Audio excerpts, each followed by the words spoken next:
Kadating lang namin dito sa Silangan Blank Space. Grabe, lapit lang pala. Ano, ba't hindi tayo nagpupunta dito? Napaka-homie. So, to start off, bigyan kami ng Lone Rider ng ADV tent.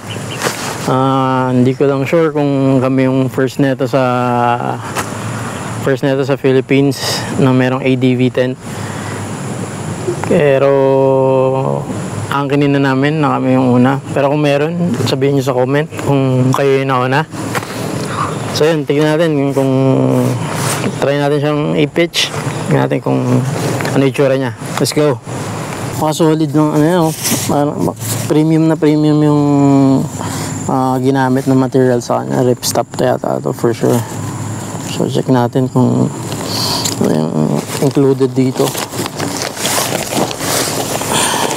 Meron pa siyang signature ng signature ng Lone Rider. Typical na Lone Rider or mga meron silang warning device. Coming.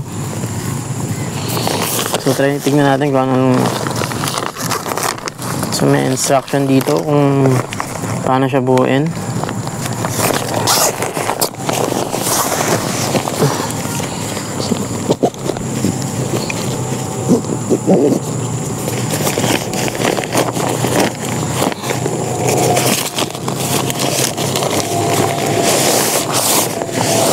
Tadaan! So ito na siya, guys. Okay. So tignan natin kung anong kasama niya. So sa tingin ko ito yung tarp na merong SOS. Check natin yan mamaya.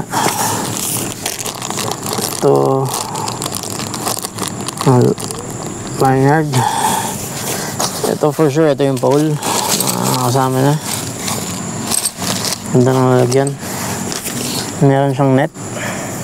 So tingin ko sa loob to extra, siguro extra storage, overhead storage. Ito yung tingin ko pinaka tarp niya, or outer tarp, outer cover. And at ito yung inner tent. Try natin siyang buuin. Ito yung ground sheet. Hindi ako nagkakamali.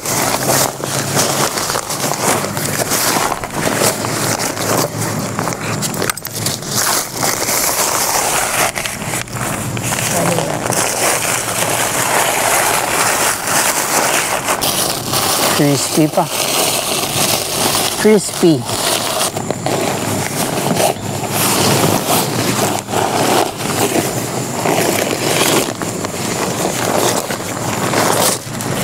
Ayan, meron siyang SOS. So just in case na magka-aberya or magka-problema, kitang-kita to sa taas. Need help. Okay pa. Need help, yes, no.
Ang unat niya. Bagong bago. Di pa nababatak. Cute. Liit. So ito yung pulse niya. Hindi natin alam kung paano to. Tignan na natin. So isang buo lang siya yun.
Ito. Saan to? Dito. Tama ba? Ganyan, no? Tama?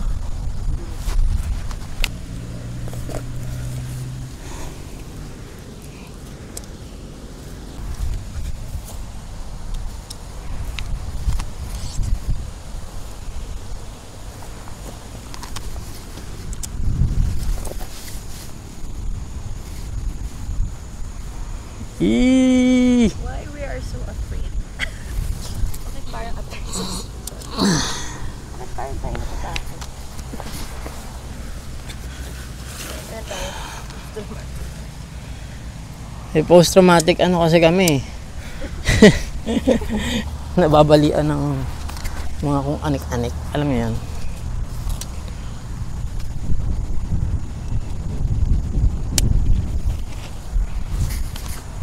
Ito siguro maganda to sa ibabaw, no? Para mas support. Anong sa tingin mo? Ganyan?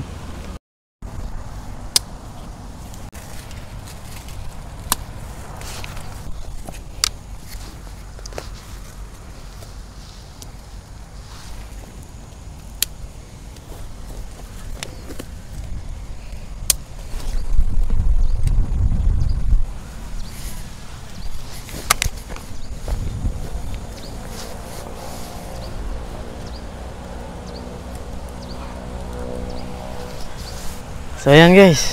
Wow. Ayan siya. Pag nabuo yung inner niya, ganyan yung itsura niya.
Tingin ko may pasukan to dito eh. Ayun, meron nga. Oh. Ano? May pasukan sa dito. Ano siya papasok? Hindi siya kumalaw.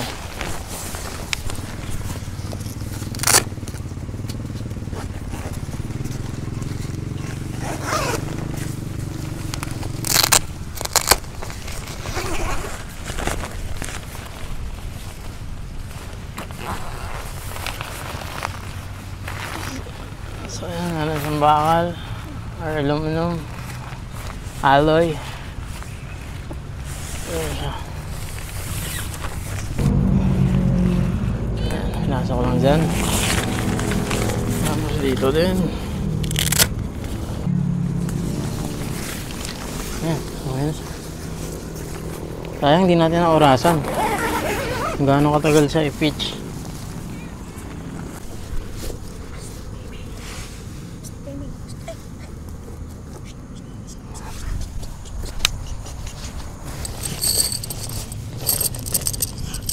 Bali yung pegs niya in total, so may apat na tayo nakaano doon, nakatusok. So 4, 5, 6, 7, 8, 9, 10, 11, 12, 13, 14, 15, 16, 17, 18. Meron tayong 18 na pegs. Actually meron siya dito pag naputol yung ano, pag naputol yung pole, meron siya dito ng emergency na ano, kung kabit. Ang laki ng vestibule niya pag nagkataon.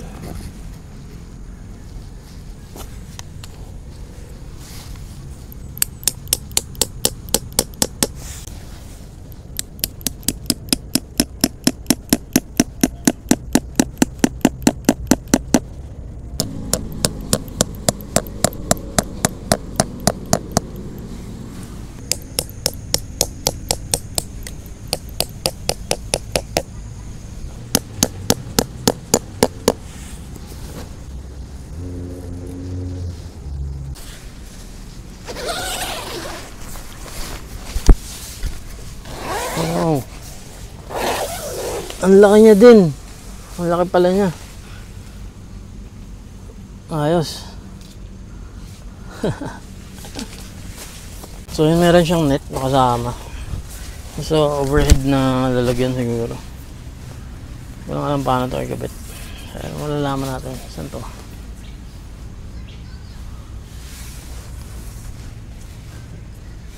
Ah, okay, gets. Dito.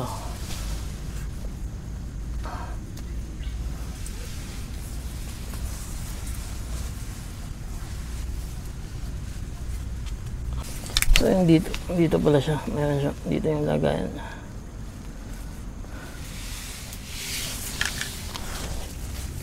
Medyo madilim ngayon kasi sa shade kami. Tama yung pocket. Sakot siya dito sa gilid. Meron na namang pocket dito. Hello! Kichi. Tapos, kala ko nung una, pocket to. Pero meron siya dito vent. Mainit, pwede mo siyang buksan. Pwede siyang hangin. Galing. Oh, naramdaman ko yan. Kasi, since the European to, right? Yes. Hindi siya yung mainit. Since meron ko siya sa ibabaw. Nakikita niya, meron siyang net na pwede niyo lagyan ng mga gamit. Dito. Nasapitan dito. Dito meron na naman isa pang pocket ulit. Tapos dito isa yung vent. Ito yung dahil dun sa kabila na nakapasok ng hangin. So talagang ano yun, circulate yung hangin, hindi siya super init. Tapos yung quality niya, ganda. Yung ibang mga tent, diba, parang mesh, hanggang dito lang yung mga mesh. Ito, halos kalahati. So, kung umuulan siya, di ka talaga tatalsikan. Solid, natahin niya, solid. Height ko is 5'11". Char!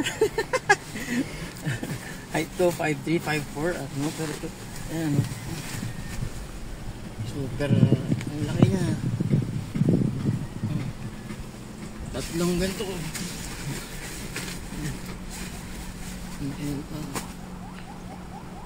Diba? Taas ng ayan, squat. Ayun. Hindi pa na ako maabot. Para sa mga Asians or sa Filipino, size na to malaki na. Baka premium ng gawa. Ayan. So, meron tayong bagong partner ngayon. Yes, sir. Bagong blessing for 2025. It's very unexpected para sa amin. True. And masabi namin, it's a surprise, it's a blessing. Introducing Lone Rider. Yay! Thank you. Thank you so much po sa tiwala nyo sa Erogs. Thank you. Na-appreciate po namin yun. So, First impression tayo nung tent kahapon, inopen natin yung mga parts. Si Ian, sinet-up niya and all. So, ano masasabi mo, Rog? masasabi ko lang yung materials na ginamit sa kanya, from fabrics to the pegs, is premium. Sobrang wala akong masabi. Actually, pre-pandemic pa lang umakit na ako so nakagamit na ako ng mga kung ano-anong tents, mga hammocks. So yung Lone Rider, napansin ko yung tahi niya, yung ripstop na material na ginamit sa kanya, grabe, napakaswabe. And kala ko magiging mainit siya since Philippines is syempre humid dito sa atin. Hindi naman sa actually mainit sa loob. Ang dami niyang actually nag-circulate yung hangin sa kanya. Meron siyang mga vents sa loob na pwede mong buksan para mag-circulate yung so hindi naging issue yung init sa amin tsaka yung humidity. Inner tent niya is mesh, pero makapal. So yun yung na-appreciate ko una ko napansin sa kanya yung inner mesh. Tapos yung kanyang workmanship no zipper, from stitches, double stitches, napakapulido. Makikita mo talaga na pinag-isipan, hindi minadali. Tapos even yung color, napakahirap niyang hanapin. Even yung pangalan ng kulay na yan, hindi siya basa-basa. Kaya masasabi mong